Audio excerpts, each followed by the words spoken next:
Hello everyone. In this video, I'll be talking about dynamic zone visibility feature in Tableau.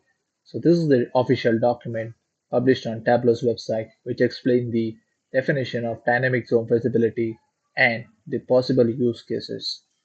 Let me head back to Tableau desktop and walk you through to the three use cases that I can use for. Number one, I can reveal my data based on clicking on certain charts and taking me to some other level of data. The way it works is using certain parameter values or maybe a value based out of field. The documentation from Tableau explains the housekeeping that needs to be taken into consideration. Now, number one use case is if I click on this technology bar chart, it is going to take me to the further data, which is subcategory by sales. If I click back over here, I will walk you through to the second use case, which is the quick filters. For this particular view, I can have segment and year of filter.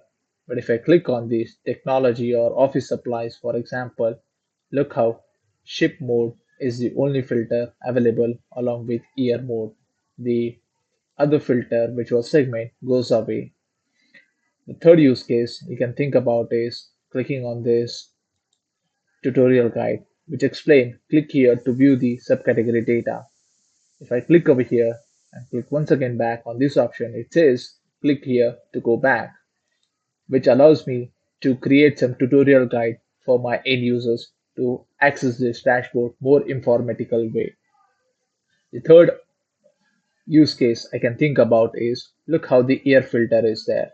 Now I have logged in with my, let's say, my account, but let's say if I sign out of this my account, the quick filter for year is gonna go away.